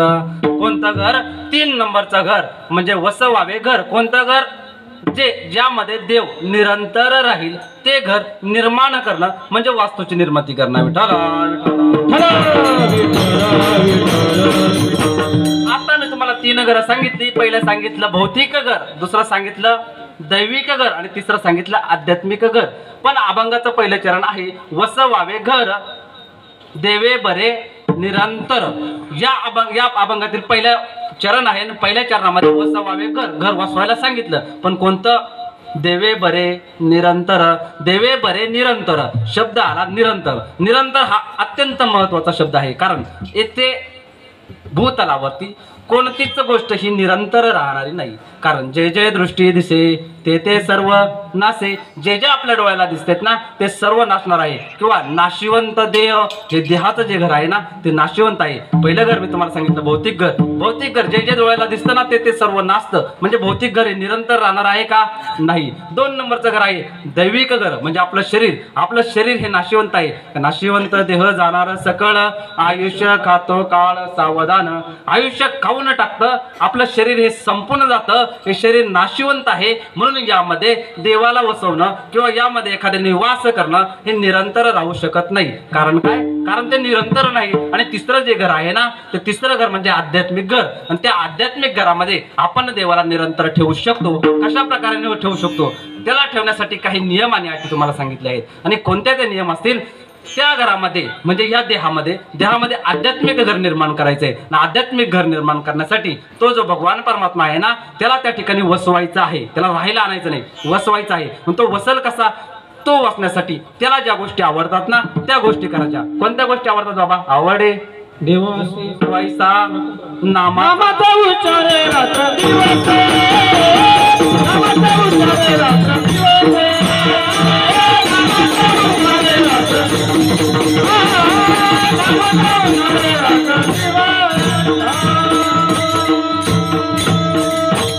आवडे देवासी तुळाईचा प्रकार नामाचा उच्चार रात्रंदिवस. मग असं घर निर्माण करायचंय की त्या ठिकाणी देव वसेल किंवा देव राहायला येईल. मग ते घर निर्माण करण्यासाठी काहीतरी लागत असेल की नाही? आपण जर ही वास्तू निर्माण करत असेल तर ही वास्तू निर्माण करत असताना त्या ठिकाणी आपल्याला दगड लागले, त्या ठिकाणी विटा लागल्या, वाळू लागली, सिमेंट लागलं, लोखंड लागलं, इतर सर्व सामग्री एकत्रित करून आपण ही वास्तू निर्माण केली. ही दैविक घर 2 नंबरचं आपण निर्माण केलं. त्या दैविक घर निर्माण करत असताना आपल्याला 5 गोष्टी लागल्या. ते म्हणजे पंचमहाभूते, आप तेज वायू आकाश. या 5 महाभूतांचे एकत्रितकरण येऊन आपला हा दैविक देह निर्माण झाला. आणि आपल्याला आता तिसरं घर निर्माण करायचंय ते आध्यात्मिक घर. मग ते आध्यात्मिक घर निर्माण करत असताना आपल्याला काहीतरी सामग्री लागेल का नाही? मग लागेल ना. कोणती लागेल? घ्या यादी. त्या यादीमध्ये काय? विटा, दगडी, वाळू लागेल का? ह्या गोष्टी नाही लागणार. मग काय लागेल? वृत्ती, चित्त, दया, क्षमा, शांती. तेथे देवाची वसती. काय लागेल? तुमच्या शरीरामध्ये तुम्हाला दया, क्षमा, शांती या गोष्टी निर्माण कराव्या लागेल. या गोष्टीत निर्माण करून चालणार नाही. तर देवाला ज्या गोष्टी आवडतील त्या गोष्टी आपल्याला निर्माण कराव्या लागेल. काय आवडतं? स्वाभाने चरण दिलं, प्रमाणामध्ये सांगितलं. आवडे देवाची तो ऐसा प्रकार नामाचा उच्चार रात्रंदिवस. देवाला ज्या गोष्टी आवडतात ना त्या गोष्टी करा म्हणजे देव त्या ठिकाणी राहायला येईल. मग काय करा? पहिली गोष्ट तुळशीची पवित्र माळ धारण करा. तुमच्या शरीरावरती किंवा तुमच्या या गळ्यामध्ये सौभाग्याचं लेणं धारण करा म्हणजे ते देवाला आवडेल. ते आहे तुळशीची माळ. तुळशीची माळ धारण करा. देवाला आवडता दुसरा प्रकार आवडे देवासी तो ऐसा प्रकार नामाचा उच्चार रात्रंदिवस. तुळशी माळ गळा गोपीचंदन टिळा हृदय कळवळा वैष्णवांचा. दया, क्षमा, शांती या 3ही गोष्टी या ठिकाणी येतात. तुळशीची माळ धारण करा. दुसऱ्यांविषयी किंवा साधू संतांविषयी कळवळा निर्माण करा. देवाच्या नामाचा उच्चार करा. तुळशीची माळ करा आणि गोपीचंदन टिळा हा आपल्या कपाळावरती किंवा मस्तकावरती लावा. म्हणजे या सर्व गोष्टी आपल्या जीवनामध्ये तयार जर आपण केल्या ना तर आपलं चित्त शुद्ध निर्माण होईल. चित्त शुद्ध झाल्यानंतर आपली वृत्ती बदलेल आणि वृत्ती बदलल्यानंतर जे घर निर्माण होईल ना ते घर निर्माण कशाच्या जोरावरती होईल? तर नामचिंतनाच्या जोरावर होईल. नामचिंतनाच्या जोरावरती ते घर निर्माण होईल. मग त्यासाठी काय करावं लागेल? आपल्याला रात्रंदिवस हरीचे चिंतन करावं लागेल. रात्रंदिवस नामचिंतन करावं लागेल. आणि नामचिंतन केल्यानंतर त्या आध्यात्मिक घराची सुरुवात होईल किंवा त्या आध्यात्मिक घराचा पाया निर्माण होईल. बघा, एखादी वास्तू जर निर्माण करत असेल ना, ती वास्तू 3 विभागामध्ये बांधली जाते. एक म्हणजे पाया, दुसरे म्हणजे मधील भिंती असतील, मधला भाग असेल, तिसरा कळस असेल. अध्यात्म, परमार्थ किंवा संप्रदाय जरी उभा राहिला ना तरी सांगितलं, काय सांगितलं संतांनी? इमारत उभी केली. कशी केली? इमारत फळाली ज्ञानादेवे रचिला उभा हरिले देवालया. आणि तुका झाला से तुकाराम महाराज कळस झाले की नाही. ज्या प्रकारे वास्तू निर्माण करताना वास्तू जी इमारत फळाला येत असते ना, ती संतांनी जर परमार्थ रूपी इमारत तयार केली ना, तिला सुद्धा एक संत पाया झाला, काही मधला भाग झाले आणि काही कळस झाले. जी आपली वास्तू निर्माण झाली ना एखादी घराची भौतिक घराची, तर ती भौतिक घराची वास्तू निर्माण होण्यासाठी पाया असतो. पाया कोण असतं माहितीये? त्या घराचा मेन पाया, मजबूत पाया आपले आई वडील असतात. कारण त्या आई वडिलांच्या जीवावरती आपण जन्म घेतला. जरी आपण नंतरून आले असेल ना, आपण गर्वाने छाती ठोकून सांगत असेल की हे घर मी बांधलं, मी बांधलं, म्हणजे गर्वाने आपण सांगतो. त्यावेळेस आपल्याला गर्वाची निर्मिती होते. मी पण आपल्या जवळ येतो आणि मी पणाच्या जोरावरती आपण ते घर माझं माझं माझं म्हणत असतो, पण ते तुझं नसतं. कारण इथं कुणाचंच काही नसतं ना. मग तो घर जे निर्माण झालं त्या मागे कोणाचे तरी पुण्य असेल. आता मी म्हणतो की ह्या घराला आईबापांची पुण्य आहे. म्हणजे बाबांच्या मुलं जर म्हणत असेल तर आमच्या आईबाबांची म्हणजे बाळबाबांची झाली असेल, पण बाळबाबांची तुमची पुण्य नाही, ही तुमच्या आईवडिलांची पुण्य आहे. आणि तुम्ही म्हणत त्यांची असं त्यांची नाही, त्यांच्या आईवडिलांची. म्हणजे हे पुण्य आहे आपल्या पित्रांची. आणि या पित्रांच्या पुण्यावरती हा पाया निर्माण झाला. आणि पाया फक्त निर्माण त्यांच्यामुळे झाला. मधला भाग आहे, मधला भागही आपल्या घरातील जी सर्व एकत्रित मंडळी असेल, शांती सुख समृद्धी या सर्वांच्या जीवावरती मधल्या भिंती निर्माण झाल्या. आणि आपला जो कळस आहे ना, तो कळस ज्ञानाने निर्माण झाला. विठ्ठला विठ्ठला आपला विषय होता की आध्यात्मिक घराची निर्मिती आणि दया क्षमा शांती. देवाला ज्या गोष्टी आवडतात त्या गोष्टी आपण करायला सुरुवात केली. नामचिंतन आपण सुरू केलं आणि नामचिंतनाच्या जीवावरती आपण सकाळी दुपार संध्याकाळ 24 तासामध्ये आपण नुसतं नामचिंतन करता येत. आपल्या श्वासामध्ये नुसतं नामचिंतन भरलं. आपण उठता बसता त्या पवित्र तुळशीच्या माळेचं चिंतन करतोय, त्या भगवान पांडुरंग परमात्म्याचं चिंतन करतोय, सद्गुरूने दिलेल्या नामाचा धावा करतोय. आणि या सर्व धावा करून करून करून आपल्या शरीरामध्ये एक घराची निर्मिती झाली. ते घर म्हणजे आध्यात्मिक घर. आणि ते आध्यात्मिक घर निर्माण झाल्यानंतर आपल्या जीवनामध्ये अनेक प्रकारचं परिवर्तन झालं. आणि परिवर्तन कशा प्रकारे झालं? अभंगाच्या दुसऱ्या चरणात.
टाळ्या वाजवा एकदा बाबा. धन्यवाद. प्रदेश बाबाची खरंच आठवण कमी फार वाटून दिला का डोंगरे बाबा? नाही. डोंगरे बाबा शांत बसून नसते, खाली बसून बघत होते. विठाला विठाला. सर्वांना विनंती बरं का बाबा, बाबाने बाबासारखं तयार केलं, नानाने नानासारखं तयार केलं, आपणही आपल्यासारखं तयार करा. विठाला विठाला.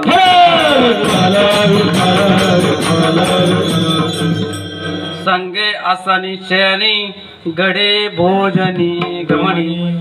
आपण नामचिंतनामध्ये दंग झालो 24 तास आपल्या नामामध्ये आपण जर गुंतलं गेलो असेल ना, नाम संकीर्तनामध्ये आपण गुंतलं गेलो असेल ना, तर तिथून पुढे आपल्याला काहीही करायची गरज नाही. आपोआप आपल्या श्वासामध्ये नाम बसलं जातं. आणि नुसतं बसतच नाही तर काय होतं बाबा? संगे आसनी शयनी, जागृती, स्वप्न, सुषुप्ती, कोणतीही अवस्था असू दे बाबा सर, कोणत्याही अवस्थेमध्ये फक्त नामचिंतन घडत असतं. आणि त्या नामचिंतनाच्या जोरावर आध्यात्मिक घराची निर्मिती होत असते बाबा. तुम्ही 3 घर आहेत, भौतिक घर असेल, दैविक घर असेल, आध्यात्मिक जरी घर असेल ना, तर 3 घरापैकी 2 घराला महत्व नाही बाबा, एका घराला महत्व आहे. ते घर आहे कोणतं? आध्यात्मिक घर. आणि आध्यात्मिक घराची निर्मिती एकदा का झाली बाबा, एकदा का आध्यात्मिक घराची निर्मिती झाली ना, तर आपला जे दैविक घर आहेत ना, त्या दैविक घरामध्ये वास करण्यासाठी येतो. कोण येतो? तो भगवान परमात्मा येतो. कसा येतो? अभंगाच्या पहिल्या चरणामध्ये तुम्ही ऐकलं, देव कुठे येऊन बसतो? निरंतर येऊन बसतो. वसवावे घर देवे परे निरंतर. देव त्या घरामध्ये येऊन बसतो, कारण आध्यात्मिक घराची निर्मिती झाली. आध्यात्मिक घराची निर्मिती झाली नामचिंतनाच्या जोरावरती. लक्ष ठेवा का बाबा, लक्ष देऊ नाही का? नामचिंतनाच्या जोरावरती आध्यात्मिक घराची निर्मिती झाली. 3 नंबरचं घर होतं आध्यात्मिक घर. त्याच्यामुळे देव येऊन राहिला. आपल्या दैविक घरामध्ये पंचमहाभूताने निर्माण झालेला हा देह आहे. आणि या देहामध्ये स्थान कोणाचं निर्माण झालं असेल, तर त्या परमात्म्याचं स्थान निर्माण झालं. आणि त्या परमात्म्याचं स्थान निर्माण झाल्यानंतर बाबा काय झालं? तुमच्या देहामधून सर्व षड विकार निघून गेले. कशा प्रकारे निघून गेले? अभंगाच्या 3ऱ्या चरणामध्ये सांगितलं ना. संकल्प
विकल्प मावळोनी पाप पुण्य आणि मग त्या नामचिंतनाच्या जोरावरती काय होतं, संकल्पही मावळले जातात, विकल्पही मावळले जातात, षडविकारही मावळले जातात. कशामुळे तर आपण आध्यात्मिक घराची निर्मिती केली. बाबा 3 घरं सांगितले, पण त्या 3 घरांमध्ये 3 घरांपैकी एकच घर आपल्याला पुण्याने मिळत असतं, तो म्हणजे हा नरदेह, तो म्हणजे दैविक देह, दैविक घर हे आपल्याला मिळत असतं. 2 घर आपल्याला निर्मिती करायची असते, एक भौतिक घराची निर्मिती करायची असते आणि आध्यात्मिक घराची निर्मिती करायची असते. बाबा सांगून जाईल, लोक घर बांधत असतात, त्यामध्ये 3 घरांचे प्रकार आहे. एक पहिला प्रकार आहे घर बांधतात पण त्याच्यामध्ये राहायला जात नाही.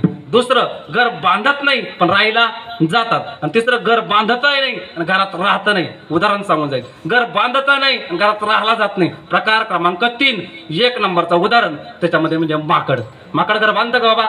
घर बांधत नाही, घरात राहायला जात नाही, कारण ते माकड असतं. 2 नंबरचा प्रकार, घर बांधत नाही पण घरात राहायला जातात. उदाहरण नाग. आहे त्या वेळात घर बांधतो का तो? नाही, पण घरात राहायला जातो. आणि 1 नंबरचा प्रकार, घर बांधतात पण राहायला जात नाही. समजलं ना बाबा? तुम्हाला सांगावं लागेल. घर बांधतात पण घरात राहायला जात, घर बांधलेलं आहे पण माळच घालत नाही, घरात राहायला का जाईल? विठ्ठला विठ्ठला. म्हणून सांगतो, घर बांधा आणि घरात राहायलाही जा, कारण ते महत्वाचं आहे. आणि त्या घरात राहायला गेल्यानंतर काय होईल ते तुम्हाला आतापर्यंत सांगत होतो. गेला 1 तास तेच सांगत होतो. अरे बाबांनो, माळ घाला, बाकी काहीच नाही. विठ्ठला विठ्ठला.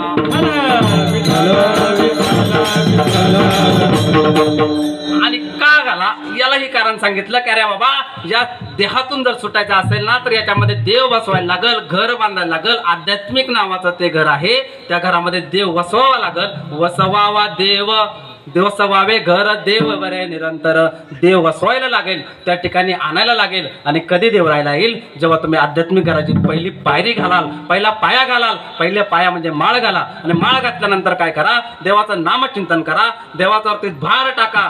भार टाकून 24 तास त्याचं जेव्हा नामचिंतन तुमच्या श्वासात बसेल ना, त्यावेळेस निर्माण होईल. त्यावेळेस निर्माण काय होईल? तो देव तुमच्या सतत सोबत राहील. संगे आसनी शयनी घडे भोजनी गमनी स्वप्ने जागृती सुषुप्ती. जेवण करताना, झोपताना, जागा असताना, प्रत्येक वेळेस तो तुमच्या सोबत राहील. आणि सोबत राहून मग बाबा होईल तरी काय काय होईल? तर तुमचे संकल्पही जातील, विकल्पही जातील. संकल्प विकल्प मावळोनी पुण्य पाप. मग मावळोनी पुण्य पाप, संकल्प विकल्प गेले, मावळे. पुण्य आणि पाप का म्हटले? मग या ठिकाणी पापच म्हणायचं होतं ना हो. मावळो आणि पाप म्हणायला पाहिजे होतं. पुण्य का म्हणले? कारण आहे त्याला बाबा. पुण्य का? जर पुण्य वाढलं, पाप आणि पुण्य समान जर झालं ना तर देह जातो. पुण्य जर जास्त असेल ना, पुन्हा जन्माला यावं लागतं. या जन्म मृत्यूच्या फेऱ्यातून सुटायचंय, यामधून आपण सुटून मोक्ष मिळवायचा आहे ना. म्हणून पाप आणि पुण्य आपल्याला संपवायचं आहे. उदाहरण देऊन झाले बाबा. बघा तुम्ही, आम्ही सर्वजण शेतकरी मंडळी आहात आणि आपलं काम काय आहे? शेतामध्ये जायचं आणि काम करायचं. शेतामध्ये गेल्यानंतर प्रत्येकाच्या सोबत हा प्रसंग घडलाच असेल बाबा. प्रत्येकाच्या जीवनात हा प्रसंग घडतोच. काय? शेतामध्ये गेल्यानंतर बांधाने चालत असताना ना काटा असतो बाबा, काटा. तो पायामध्ये भरला नाही असा कोणी व्यक्ती आहे का समोर? असं कोणीच नसेल, कारण आपण शेतकरी. आणि ज्याच्या भरला नसेल तो शेतकरी नसेलच. पायामध्ये काटा भरला जातो आणि तो काटा काढण्यासाठी आपण काय वापरतो? तलवार. तलवार वापरत नाही तर आपण काय वापरतो? काटा. कारण त्या ठिकाणी आपल्याला अवेलेबिलिटी नसते ना, दुसरी काय असतं का? आपण दुसऱ्या कोणत्याच गोष्टी काढू शकत नाही. मग आपल्याला दुसरा काटा घ्यावा लागतो आणि तो काटा घेतो. त्या काट्याने आपण तो काटा काढतो. आणि काटा काढून झाल्यानंतर तो काटा, ज्याने काटा काढला त्याचा काय करतो? फेकून देतो. फेकून देतो ना. अहो पण त्याने तुमच्यावरती उपकार केलाय ना. काय उपकार केला? तुम्हाला त्यांनी काटा काढण्यासाठी मदत केली ना, मग त्याला तुम्ही फेकून का देता? मग त्याला फेकून द्यायचं नाही. असं एक जण महाभाग शहाणा व्यक्ती म्हटला की याला फेकायचं नाही, कारण याने आपल्यावरती हे केले, पुण्य म्हणजे याने आपल्यावरती उपकार केलेत. मग याला काय करेल? याला मी घरी घेऊन जाईल, कारण याने माझा काटा काढलाय. मग तो त्याला घरी घेऊन जातो. आणि पूर्वी ना बाबा कोपरी असायच्या, तो कोपरीच्या खिच्यामध्ये त्याला ठेवतो. आणि कोपरीच्या खिच्यामध्ये ठेवल्यानंतर संध्याकाळी जेवण करतो. जेवण केल्यानंतर तो आपल्या शेणावरती जाऊन झोपतो. आणि झोपल्यानंतर बाबा सवय असते माणसाची, झोपामध्ये ही कुशी ती कुशी, मच्छर चावल्यानंतर किंवा गरम झाल्यानंतर कुशी बदलण्याचा कार्यक्रम रात्री सुरू असतो. आणि रात्री कुशी बदलत असताना एका कुशीवरती काना जातो आणि त्या कोपऱ्याचा असा घडी पडते. घडी पडल्यानंतर जो काटा होता ना बाबा, तो काटा पोटात घुसतो. मग पोटात घुसल्यानंतर तो काटा चांगला का हो? त्या काट्याने त्याच्यावरती उपकार केले होते ना, काट्याने याच्यावरती उपकार केले होते. काटा चांगला का वाईट? काटा चांगला ना बाबा, कारण त्याने उपकार केला होता. मग काटा पोटात घुसलेला चांगला की पायात घुसलेला चांगला? सांगा पटापट, उदाहरण आहे, पटकन सांगा. या उदाहरणावरतीच आपलं कीर्तन आहे. काटा पायात घुसलेला चांगला की पोटात घुसलेला चांगला? पायात. मग का पायातच राहून द्यायचा ना, काढायचा काला? काढला कशाला? उदाहरण सांगायचं मतलब असं आहे की पायामध्ये जो घुसलेला काटा आहे ना बाबा, ते आपलं पाप आहे. समजा पायामध्ये घुसलेला काटा आहे तो पाप आहे, आणि पोटामध्ये घुसलेला पुण्य आहे. म्हणून पोटात घुसलेला काटा हा चांगला आहे. पुण्याचा जो काटा आहे ना, त्या पुण्याच्या काटाने काय केलं? पाप काढलं. म्हणजे पापरूपी काटा आपल्या पायातून काढला. मग पापरूपी काटा काढल्यानंतर मग ते पुण्यरूपी आपल्या जवळ ठेवून काय करायचंय? पाप निघून गेल्यानंतर पुण्य ठेवायचंच कशाला? पुण्य जर ठेवलं तर काय होईल? पुन्हा जन्म, पुन्हा मरण, पुन्हा जन्म, पुन्हा जन्म, पुन्हा मरण, हे चालूच राहणार आहे ना. मग तो काटा काय करायचा? फेकून द्यायचा. असा तसा नाही फेकायचा. काय करायचा? शेंडा मोडून फेकायचा. म्हणून माऊलीला म्हणायला लागलं, पुण्याची गणना पुण्याची गणना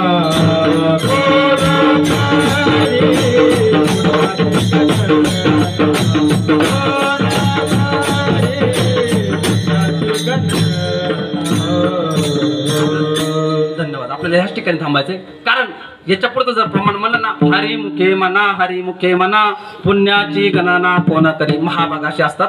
आपण सर्वजण मंडळ विचार करताना काय म्हणतो? हरिमुखे म्हणा, हरी म्हणा, हरी म्हणा, हरी हरी म्हणून म्हणून काय होईल? पुण्य निर्माण होईल. आणि ते पुण्य एवढं होईल का पुण्याची गणना कोण करी, असाच याचा उच्चार आहे. असं नाही बाबा. पुण्याची गणना कोण करील? ज्याला पुण्याची गरजच नाही. आता का पाप निघून गेलं ना, पुण्याची गरज नाहीये. आपल्याला हाच याचा भाग घ्यायचा आहे, तेव्हा हेच याचा आपल्याला तात्पर्य घ्यायचं आहे. विठ्ठल विठ्ठल. मग आपलं पाप निघून गेल्यानंतर पुण्य जवळ ठेवायचं नाही. म्हणून म्हणावं लागलं, मावळोनी पुण्य पाप संकल्प विकल्प, मावळोनी पुण्य पाप संगे आसनी शयनी, घडे भजनी, घडे भजनी का भोजनी, घडे भोजनी गमनी. विठ्ठला विठ्ठला. आणि अशी अवस्था निर्माण होईल बाबा, संकल्पही मारले जातील, विकल्पही निघून जाईल, पापही निघून जाईल, पुण्यही निघून जाईल. आणि त्यावेळेस आपलं घर निर्माण होईल बाबा. आणि ते घर कोणतं असेल तर ते 3 नंबरचं घर असेल. जे घर आपल्याला यातून सुटून येईल, या जन्म मरणाच्या फेऱ्यामधून चुकविल, ते असेल आपलं आध्यात्मिक घर. आणि ते आध्यात्मिक घर निर्माण झालं कशाच्या जीवावरती? तर फक्त नामचिंतनाच्या घरावरती. आणि नामचिंतनाच्या जीवावरती नुसतं घर निर्माण झालं नाही बाबा. मला मी 3 घरं सांगितली होती. एक सांगितलं होतं भौतिक घर, एक सांगितलं होतं दैविक घर, तिसरं सांगितलं होतं आध्यात्मिक घर. बाबा उलटा क्रम सुरू झाला. आध्यात्मिक घर निर्माण झालं, आध्यात्मिक घर निर्माण झालं. दैविक घरामध्ये देव येऊन वास करू लागला, देव येऊन वास करू लागला. देवाने त्या घरामध्ये वास केला म्हणून तो देवरूप झाला. आणि सतत नामचिंतन करू लागला. सकाळी काकडा करू लागला, दुपारी भजन करू लागला, संध्याकाळी हरिपाठ घेऊ लागला. नामामध्ये श्वासामध्ये फक्त देव निर्माण होऊन राहिला, शरीरामध्ये देव निर्माण झाला. आणि एकदा काही अवस्था निर्माण झाली, एकदा काही अवस्था निर्माण झाली, लक्ष देऊ नये का, अवस्था निर्माण झाली की आजूबाजूचं सर्व विश्व हे भगवान रूप दिसू लागतं. आणि मग आपलं जे भौतिक घर असतं ना बाबा, ते भौतिक घर सुद्धा मंदिर होऊन जातं. भौतिक घर 1 नंबरचं घर होतं. कशाच्या देवावरती झालं बाबा? 3 नंबरचं घर निर्माण केलं. कोणतं? आध्यात्मिक घर निर्माण केलं. त्याच्या जीवावरती दैविक घर शुद्ध झालं. त्यामध्ये देव येऊन वास करू लागला. आणि त्याच्या जीवावरती आपलं भौतिक घर आहे ना, ते भौतिक घर सुद्धा शुद्ध झालं. झाले ना बाबा आपली वास्तुशांती. विठ्ठला विठ्ठला. त्या देवाच्या नामचिंतनाने आपलं दैविक घरही शुद्ध होतं, आध्यात्मिक घरही शुद्ध होतं, आणि भौतिक घरही शुद्ध होतं बाबा. देवरूप बनवला जातो आणि मंदिर निर्माण होतं. मंगल कार्य आपल्या अवतीभोवती वाजू लागतात. आपलं घरच आपल्यामुळं नाही, आपला गावही सुधारला जातो. तुकाराम बाबांची अवस्था बघा. कितीतरी संत होते, या अवस्थेला गेले आणि अवस्थेच्या जीवावरती स्वतः तर उद्धरून गेले, पण भक्तजनही उद्धरून जात आहेत. आणि आज तुमच्या माझ्यासारखेही उद्धरून जात आहे. ही कृपा त्याचीच का देवाचं भजन केलं. सर्वांना विनंती आहे, मायबापांनो, तुमच्या लेकराचं 2 तास 1.25 तास जे तुम्ही चिंतन ऐकलं ना, त्या चिंतनामधून एकच उद्देश आहे की आपण फक्त नामचिंतन करा, पवित्र तुळशीची माळ धारण करा, एकदा त्या देवाच्या नावाचा गर करा. विठोबा रघुमा,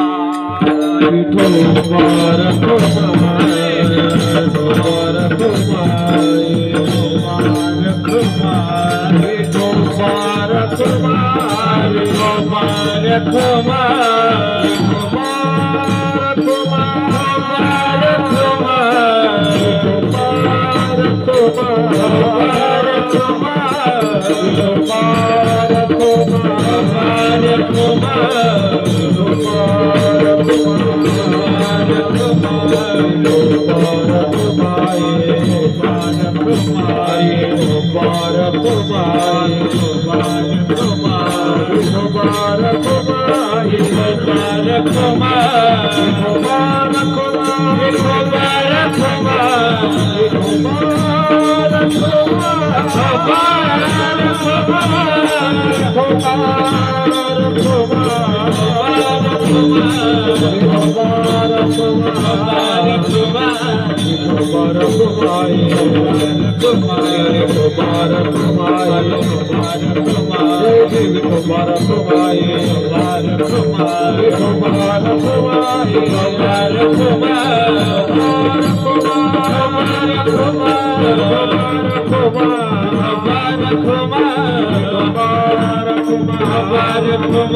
वसवावे घर देवे बरे निरंतर संगे असनी शयनी गडे भोजनी गमनी संकल्प विकल्प मावळोनी पुण्य पाप संगे असनी शयनी गडे भोजनी गमनी। एकदा का आपली आध्यात्मिक घराची निर्मिती झाली की भौतिक घरामध्येही येऊन देव दैविक घरामध्येही देव येऊन वास करतो आणि दैविक घरामध्येच राहत नाही तो देह तो माणूस तो मनुष्य ज्या ठिकाणी वास करतो ते जे भौतिक घर आहे ना त्या भौतिक घरामध्येही तो येतो। त्याला वसवावं लागत नाही, त्याला राहायला आणावं लागत नाही, तो येऊन राहतही नाही, त्याला वसवावं लागतं। तो येऊन वसतो त्याचं कारण आहे कारण तो स्वतः देवरूप झालेला असतो आणि ज्याच्या जीवावरती झाला ना ते फक्त त्या भगवान परमात्म्याचं नामचिंतन आहे। त्या नामचिंतनाच्या जीवावरती तो देवरूप होऊन गेला आणि आध्यात्मिक घरामध्ये नाही तर भौतिक घरामध्ये सुद्धा येऊन तो देव वास करतो। वास्तुशांती त्या ठिकाणी होते बाबा खरी आणि ती वास्तू शांत त्या ठिकाणी होते ज्या ठिकाणी असा व्यक्ती वास्तव्य करत असतो। विठ्ठला विठ्ठला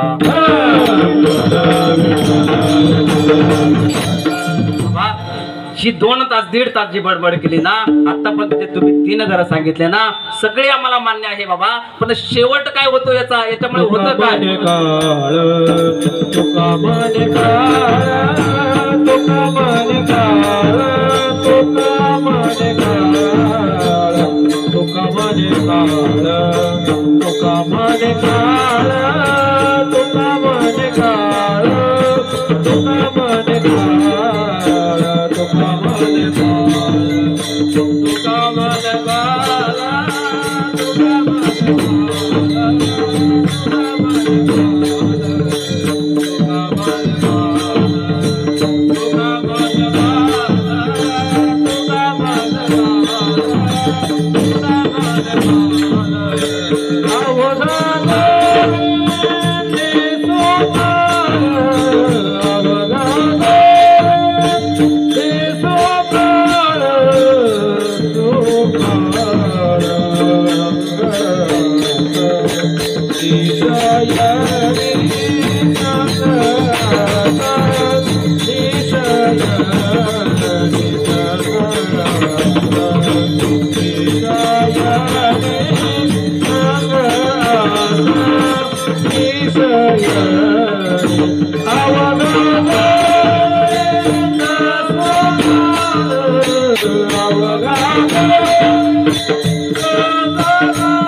Ah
अभिनंदन. विठ्ठल विठ्ठल. तुका म्हणे काळ अवघा गोविंद सुकाळ. काय अवस्था निर्माण होईल बाबा आपण जर त्या आध्यात्मिक घरामधून दैविक घरातून भौतिक घरात जर गेलो ना तर अशी अवस्था निर्माण होईल की काळ आपल्याला अवघा गोविंद सुकाळ असा वाटू लागेल. संगे आसनी शयनी गडे भोजनी गमनी अशा अवस्थेमध्ये सर्व अवस्थेमध्ये तो भगवान परमात्मा स्थिर राहील. आपली अवस्था तशी होईल. बघा कीर्तनरूपी सेवेमध्ये तुम्हाला 5 गोष्टी प्रत्येक गोष्टी 3 स्वरूपाने सांगून गेलो.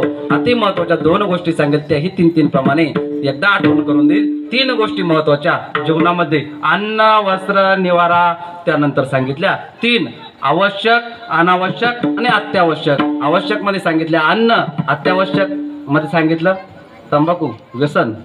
अत्यावश्यक का अनावश्यक मध्ये सांगितलं व्यसन तंबाखू किंवा इतर ज्या काही व्यसनी गोष्टी असतील त्या अनावश्यक गोष्टीमध्ये दादांनो मायबापांनो करता येईल तेवढं करा पण एवढं टाळा. बाकी काही नका करू. एवढं टाळा. अनावश्यक गोष्टी आपल्या जीवनामध्ये येऊ देऊ नका. कारण अनावश्यक गोष्टी एकदा जर आले ना बाबा ती अत्यावश्यक कधी होईल सांगता येत नाही. आणि 3री गोष्ट सांगितली अत्यावश्यक ती म्हणजे श्वास. आणि श्वासामध्ये त्याला बसवा म्हणजे परमात्म्याला बसवा. तो अत्यावश्यक झाला ना तर तुम्ही सांगितलेली पुढे 3 घरं आहेत ना ते 3 घरं म्हणजे भौतिक घर दैविक घर ना आध्यात्मिक घर. एकदा का तो श्वासात बसला आध्यात्मिक घराची निर्मिती होईल. आध्यात्मिक घराची निर्मिती झाली देहामध्ये तो येऊन राहील. भौतिक घर शुद्ध दैविक घर शुद्ध होईल. पंचमहाभूत त्याला अर्पण होतील. आणि एकदा का त्या स्वरूपात गेलं तर भौतिक घर ज्या घरामध्ये जाशाल ना ते घर देवरूप झाल्याशिवाय राहणार नाही. ते घर दैविक झाल्याशिवाय राहणार नाही. आज या निमित्ताने ह्या 3 गोष्टी तुम्हाला सांगितल्या त्याच्यामध्ये घ्यायच्या त्या 2च गोष्टी महत्वाच्या घ्या. एक म्हणजे अनावश्यक गोष्टी टाळा व्यसने टाळा. आणि 2 नंबरचं म्हणजे एकदा भगवान परमात्म्याचं नामचिंतन करा.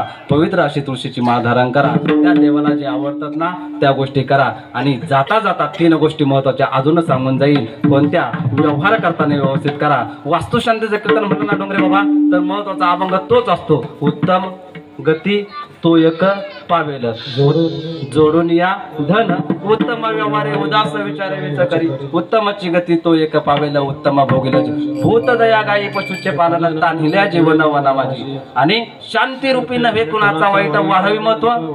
तुका म्हणे हेची आश्रमाचे परमा पद बळ. हा अभंग शक्यतो मुख्यत्व निवडला जातो. पण या अभंगावरती अगोदर 2-3 पेपर दिले ना तुमच्या 2-3 पेपर आणि हे सगळे पेपर जे झाले ना ते तुमच्या मायबापांच्या समोरच झाले. त्याच्यामुळे पुढच्या वेळेस येताना अभंग विशेष प्रश्नही वेगळा लागतो आणि उत्तरही वेगळं लागतं. म्हणून वेगवेगळं नवीन घेऊन यावं लागतं. नंदू महाराजांची इथं हीच सेवा झाली होती वास्तुशांती निमित्त. आणि जोडून या धन हा व्यवहार उत्तम व्यवहार हा अभंग झाला. याच्यावरती नामचिंतन नक्की मांडलं होतं. आज तुमच्या आशीर्वादाने ही सरळ आंब्यामध्ये 18वी सेवा माझी पूर्ण झाली आपल्या गावामध्ये. आणि इथून मागील 1 वर्षामध्ये माझ्या 45 सेवा पूर्ण झाल्या रामकृष्णारी. ही सगळं तुमची कृपा आहे. आणि मगाशी बोलता बोलता दादांना बोलून गेलो, बाबांनी त्याच्यासारखं निर्माण केलं, रोहिदास बाबांनी त्यांच्यासारखं झालं, नानाने त्यांच्यासारखं केलं, शरद बाबांनी सुंदर वाजवणारं पोरगं निर्माण केलं. आपण आपल्यासारखं निर्माण करा, एकदा आमच्यावरती कृपा करा, या धर्मामध्ये धर्माचं कार्य वाढू द्या. कारण बाबा द केरला स्टोरी सगळ्यांनी बघितलंच असेल, नसल बघितलं आवर्जून विनंती करतो जाऊन बघा सर, आमंत्रित करा, सांगा बघायला दुसऱ्या धर्माच्या लोकांनी आपल्या लोकांवरती किती अन्याय केला. नुसता अन्यायच केला नाही, आपल्या पुरी रोज 70 गायब होते बाबा. इतकी वाईट परिस्थिती आपल्यावरती आली, इतके वाईट आपल्यावरती दिवस येऊ राहिले. त्याच्यामधून मुक्तता करायची असेल ना, एकदा याच्यामध्ये आपल्या आणा, आपलं एक याच्यात आणा ना बाबा, 100% सांगतो 100 आणल्याशिवाय राहणार नाही. कारण तेवढी ताकद आहे याच्यामध्ये. विठ्ठल विठ्ठल. तरी या गावामध्ये मी बघतो ना बाबा, कितीतरी अशी पितृतुल्य, आजीतुल्य, आजोबातुल्य, गुरुतुल्य, बंधुतुल्य, गुरुबंधुतुल्य अशी मंडळी आहेत ना, ते आलेत ना, त्यांनी त्यांचं अख्खं घरच आणलंय. तात्यांचं तर सांगायचंच नाही. बाबा स्वतः आहेत, दोन्ही मुलं आहेत, दोन्ही सुना आहेत, विषयच काढायचा नाही. डोंगरे बाबांचं पण, बाकी सर्व जी मंडळी आहेत जेवढी माझ्या परिचित आहे, सर्वांनी घरामध्ये सगळेच माळकरी केले. आमचे गुरुजी स्वप्नील सर सुंदर प्रवचन करायला लागले, एकदम सुंदर. मुलगी इतकीच आहे, आत्ताच जन्म झाला, लगेच माळ टाकून दिली. इतकं म्हणजे इतकं सुंदर कार्य करताय. आणि हेच ना, हेच पुढे जाऊन आहे ना काम येणार आहे, हेच काम येणार आहे. आपल्या घरी आपण बघा, प्रत्येक कीर्तनाला ती पोरगी आहे बघा, एवढीच पोरगी प्रत्येक कीर्तनाला येऊन उभी राहते, बसती, आणि ती पण जागून ऐकते. माणसं झोपता पण ती जागी राहते. विठाला विठाला. या सेवेसाठी ज्यांनी आमंत्रित केलं, आमचे गुरुबंधू, आमचे बाबा, आमच्यावरती प्रेम करणारी बाळूबाबा असतील, बाळूबाबांनी ही सेवा करण्याचा योग दिला. आणि त्यांच्या वतीने मागणी मांडली किंवा विनंती नाही केली, आज्ञा केली. कारण प्रत्येक कीर्तनकार म्हणतो विनंती केली, उपकार केला का? तुला कीर्तन दिलं म्हणजे विनंती नाही केली, आज्ञा केली म्हणावं. कारण जो कीर्तन करून घेतो ना, पहिलेच प्रमाण दिलं होतं, भाग्यवंत घरी भजन पूजन. त्याच्या घरी कीर्तन असताना तो भाग्यवंत असतो, आणि त्याच्या घरी काम करणं हे सेवकाचे काम. सेवके सांगितले काम, सेवके म्हणजे सेवके सांगितले काम म्हणजे ती आज्ञा असते बाबा. आणि अशी आज्ञा आमच्यापर्यंत घेऊन आले आमचे बाबा तात्या एकनाथ दादा. त्यांनी फोन केला आणि सांगितलं की बाबा वास्तुशांतीची तुम्हाला सेवा करावी लागेल, आणि 18 नंबरचा पेपर आहे तुमचा सगळ्यांपैकी. त्या पेपरसाठी त्यांनी मला आमंत्रित केलं, त्यांचे आभार मानतो. कालची सेवा झाली, आपले सिस्टीम आपल्याला देणारे सुंदर सिस्टीम प्रत्येक वेळी, आणि माझा वाकडा तिकडा घोबरा आवाज तुमच्यापर्यंत गोड करून पोहोचवणारे आपले भरत बाबा जोशी. त्यांच्या घरी लग्नानिमित्त, सत्यनारायणानिमित्त कीर्तनरूपी सेवा झाली, त्यासाठी त्यांनी आमंत्रित केलं, त्यांचाही धन्यवाद. त्यांची सेवा माझ्यापर्यंत आणली. आपले किशोर बाबा, जिथं नाही तिथं फक्त संधी भेटावी, इथं कार्यक्रम आहे. किशोर बाबा लगेच म्हणतो बोलो आमचा विद्यार्थी आणून उभा करायचा, त्यांचं एवढंच काम आहे. त्याचबरोबर प्रेम करणारे गणेश दादा, शरद बाबा, बालगोपाल मंडळ, नाना पुंडलिक बाबा लंगडे, आणि दडपण आणणारे सर्वात मोठे ज्ञानी, आपल्या सर्वांचे आदरणीय गुरुतुल्य असणारे डोंगरे बाबा या ठिकाणी उपस्थित राहिले. पहिलंच कीर्तन आहे बाबांनी समोर बसून ऐकले, पूर्ण फाटेल होती माझी, पण घेतली शिवून. आता विठ्ठल विठ्ठल. गुरुवर्य बाबा असतील, त्याचबरोबर सुभाष बाबा, ते का आता त्यांच्यासमोर रोज रोज नाचून सवय झाली, वाकडं तिकडं जरी असलं तरी सरळ होऊन जातं. त्याचबरोबर आमच्या मातृ समान असणाऱ्या सर्व, आता सर्वांची नावं घेणं शक्य नाहीये, पण सर्व माझ्या आया, माझ्या गुरुबंधू भगिनी बाबा असतील, त्याचबरोबर जी काही सर्व मंडळी आहेत सर्व उपस्थित राहिली. विशेष करून आज भरपूर असे नवीन चेहरे आहेत ना, ते आवर्जून नक्कीच उपस्थित राहिलेले आहेत. इथून मागच्या सेवेला ते नव्हते असे सुद्धा चेहरे आहेत. त्या सर्वांच्या चरणी, विशेष करून त्यांच्या चरणी मी नतमस्तक होईल. रमेश बाबा दिसत आहेत, ते पहिल्याच सेवेला दिसलेत मला. त्याचबरोबर आमचे मागे बाबा आहेत, इकडून ताई तुपे ताई, मला वाटतं तुपे आपलं बस स्टॉपवर तुपे दादा, त्यांचं सर्वच कुटुंब आहे, सर्वच त्यांच्या घरातील एकही माणूस अबसेंट नाही, प्रेझेंट 100%. सर्व घर उपस्थित राहिलं. त्याचबरोबर मृदुंगाची एकदम सुंदर अशी साथ दिली दुर्वांश महाराज. तुमचं खरंच वय कमी, पण बाबा तुमच्यासोबत तुमच्याबद्दल बोलणं म्हणजे मूर्ती लहान कीर्ती महान, बरोबर बोलले बाबा, 1 नंबर म्हणाय. मूर्ती लहान कीर्तिमान, सुंदर वादन केलं. असे खरंच मुलं तयार बाबा. तुमच्यासारख्यांकडून आमची सेवा वाजवली जाणं म्हणजे आमचं भाग्य बाबा. असेच तुम्ही आमच्यासाठी सेवा देत राहो. श्री हरी महाराज माझे नावकरीच आहेत, त्यांनीही सुंदर वादन केलं. त्याचबरोबर आपले बाळकृष्ण महाराज 1-2 तास विना घेऊन उभे राहिलेत. या सर्व बालगोपाळ मित्र मंडळ, शिरोबा झाले, नाना झाले, सर्वांच्या चरणी नतमस्तक होतो. 2 तास तुमच्या समोर जे काही वाकडी तिकडी बडबड केली असेल ती गोड मानून घ्या. काही चुकलं असेल ते आतापर्यंत मी म्हणतच आलो. जेपर्यंत चांगलं बोललं ते तुमचं, वाईट बोललो तेही कोणाचं, तेही तुमचंच आहे. कारण तुम्ही शिकवले, मी काय माझं घेणार नाही. वाईट असत तेही तुमचं, चांगलं असत तेही तुमचंच आहे, माझं काहीच नाही. ते तुम्ही जेवून सांगा बाबा इथं चुकला, पुढच्या वेळेस क्लिअर करून घेईल. असं असो, तुम्ही सर्व मंडळींनी एकदम सुंदर साथ दिली. सिस्टीमची साथ दिली भरत बाबा जोशी, बाबा रामकृष्ण हरी, सुंदर साथ दिली. तुमचंही मनपूर्वक आभार. इकडून लांबून आता नजर पुरत नाही तिथपर्यंत सर्व मंडळ आहे तुमच्याही चरणी नतमस्तक होतो आणि कीर्तन रूपे सेवेला पूर्ण मला ज्ञानेश्वर माऊली, ज्ञानेश्वर माऊली.